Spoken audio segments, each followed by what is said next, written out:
Tahukah kau seberapa menyeramkan indera keenam seorang wanita?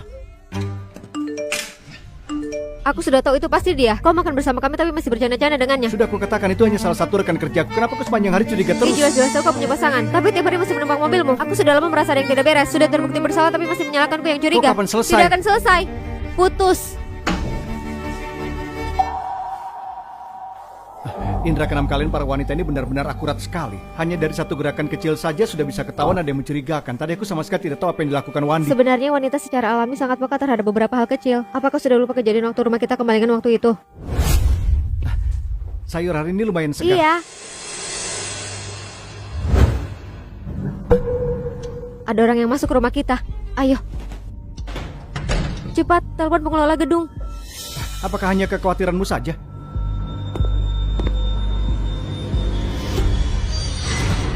Keluar.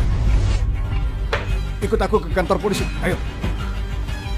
Aku tidak menyangka akan ada orang lain. Istri. Bagaimana kau tahu saat itu ada orang lain yang masuk ke dalam rumah? Aku hanya merasa posisi barang-barang di rumah tidak seperti sebelum aku pergi. Tapi aku tidak bisa menjelaskannya. Ada firasat yang sangat buruk. Rasanya tidak nyaman. Kau ini terlalu mistis. Pasti hanya kebetulan.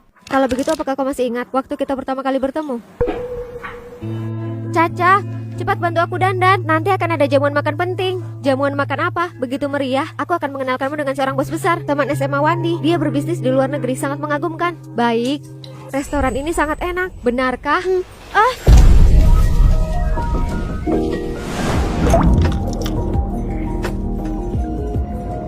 Ini teman kuliah Wandi, namanya Richard. Hari ini dia juga datang untuk membahas bisnis. Ayo cepat masuk. Pesan 1 lobster Australia, 1 porsi udang abalon Selandia Baru, 5 porsi sirip ikan mas. Dan untuk minumnya pilih yang paling mahal di sini saja. Baiklah tuan. Bro, teman kuliahku ini cukup keren kan? Aku ajak kau ikut investasi ini tidak bohong kan? Kanton. Begitu tulus kau langsung keluar negeri untuk studi lanjut. Nanti ajari kami juga apa yang kau pelajari di sana. Mobil mewah ini sudah beberapa kali diganti. Waktu itu aku diminta membawa teman masuk ke bisnis. Aku juga sudah membawanya. Kau lihat? Bisnis ini yang penting adalah peluang. Live streaming jualan, konten berbayar untuk pengetahuan. Tren-tren ini mana yang tidak lagi naik daun? Hanya yang berani berinvestasi. Meski banyak diragukan dan mau mengambil risiko lah yang jadi pemenang.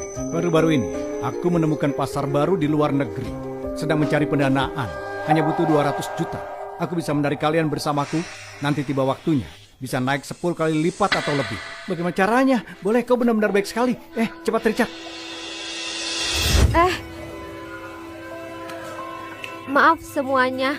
Temanku ini sepertinya dari lahir memang ditakdirkan untuk kerja keras tanpa henti. Dia tidak cocok untuk memulai bisnis. Baik. Bagaimana denganmu? Aduh, tentu aku tidak sekaya itu. Aduh, jangan menghalangi. Orang yang takut tidak akan berhasil besar.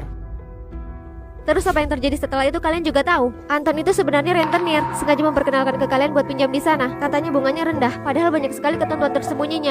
Orang-orang yang tidak ada hubungan darah denganmu katanya mau ajak kau menghasilkan uang. Padahal sebenarnya hanya mau ambil uangmu. Mana ada rezeki yang jatuh dari langit segitu banyaknya. Dia tidak mendengar perkataanku. Sudah merugi banyak uang. Istri, sekarang aku sadar. Indra keenammu memang tidak bisa diabaikan. Masih ingatkan waktu itu bos tanya siapa yang bisa bahasa Arab? Orang yang bisa akan naik gaji. Aku baru mau angkat tangan, kau langsung menahanku.